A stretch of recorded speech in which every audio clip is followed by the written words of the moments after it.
سلام كما يتوعلو كبرى سمعتنا حصرت زيناتات حزنا لكم قريبنا لنا نمكتالكم ان عدمنا ارستاتهم كنقدم روسيان امريكان ابايتو صتا تغاچين تواسايت هوليوود هوبي جولبرغ برتو نقفيتا وريدوا ساوث افريكا حقو الشباخ تفكسيان كالوتنيم حجي نابزرزراتهم امريكا نتي روسيا ابدو بيوكرين تغبرو زلا منقسقاس غزيف سراويت املكيتا ابايتو صتا ود حبرات هاغرات اخيبا دحر مصوعه امونغو وكيلات امريكان روسيان قطع زملؤ ملوات قالات كمتراء تغليصو ازي روسيا ابدو بيوكرين تغبرو زلا مختات سراويت اب زحلفه 10 عامتات ترايو زيفلط مطن يختبل امباسادر امريكا ابو ود بحبرات هاغرات ليندا توماس جرينفيلد حبيرالا روسياو مزنا بوغنو امريكان تغداي بمغهار وطرت فترالا ابوشت او غداي روسياون زيدل متتاو تغبرالا ختبل غبر ملسي يبولا روسيا نيوكرين اندحر وريرا ابلعل موسكو توسخ اجداتات كصعنا مخانن امريكان بريطانيان غليصنالوا بريطانيا مس كرملين متصار زلوم بزحات ولقسباتن بيزنساتن شتو زغبره اجدا نمصعن اب مدلا مهلا ሚኒስትር ጉዳያት ወጻኢ እታ ሃገር ሊዝ ትረስ ወሲኹ አተሐሳሲቡላ روسيا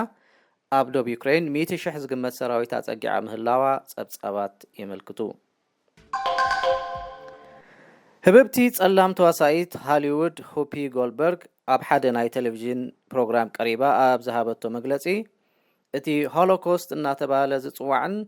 ኣብ ልዕሊ አይሁድ ዝወረደን ጃምላው ህልቂት ምስ ዓሌትነት ዘረኸብ የብሉን ብምባላ ብርቱዕ ነቀፌታ ተአንግድ ምህላዋ ቢቢሲ ሓቢራ ንሳ ፈጻሚ እቲ ጃምላው ህልቂትን እቲ ግዳይን ክልቲኦም ጻዓዲዮም ብምባል ምንም ዓሌታው መሰረት ከም ዘይብሉ ያኽትገልጽ ፈቲና እንተኾነ ግና ሃንዳስ ህልቂት አይሁድ ዝነበረ አዶልፍ ሂትለር ዓሌት መሰረት ብዝገበረ ስነ ሓሳብ 6 ሚሊዮን አይሁድ ካሃልቆ ምግባሩ ብምክረኻር ብብርቱዕ ክነቕፍዋ ተራእዮም ኣለዉ 66 ዝዕድሚያን ተዓዋቲት ኦስካርን ሆፒ ጸኒሓ ጌጋኣ ተኣሚና የቕሬታ ሓቲታላ ሳውዝ አፍሪካ ብኮቪድ ዝተለኽፉ ግና ምንም ምልክት ናይ ተሕማም ዘይርእዩ ሰባት ክውሸቡ ምጥላብ ክትሓድጎ መደብ ከም ዘለዋ መንግስቲ ኣብ ዘውፅኦ ሓድሽ ሕጊ ኣፍሊጡ ምልክት ተሕማም ዘርእዩ ሰባት ዝሕተቶ ውሸባ ድማ ካብ 10 መዓልታት ናብ 7 ክውርድ ገይሩሎ እዚ ዝኾን ዘሎ ኣብታ ሃገር ቁጥሪ ናይቶም ባህርያዊ ጸረ ኮቪድ ናይ ምክልኻል ዓቕሚ ወይ ድማ ኢሚዩኒቲ ዘማዕበሉ ሰባት ምውሳኹ ድሕሪ ምርጋጽ ይኽብል ካቢኔት ሃገር ትማል ሶኒ ድሕሪ ዝገበሮ ኣኼባ ገሊጹሎ ሎም ሶልስ ኩለን ብሰንኪ ኮቪድ ተዓጽየን ዝነበራ ኣብያተ ትምህርቲ ክኽፈታ እቲ ናይ 3 ጫማ ወይ ድማ 1 ሜትሮ ርሕቀት ምሕላው ዝብል ሕጉን ክተርፍ ምዃኑ ተሓድሽ ሕጊ ወሲኹ ኣመልኪቱ ሳውዝ አፍሪካ ብሰንኪ ኮቪድ 9,000 ዜጋታታ ከም ዝሰኣነትን 3.6 ሚሊዮን በትሕማም ተለኽፉን ሰባት ከም ዘለዋ ካብታ ሃገር ዝወፁ ጸብጻባት የመልክቱ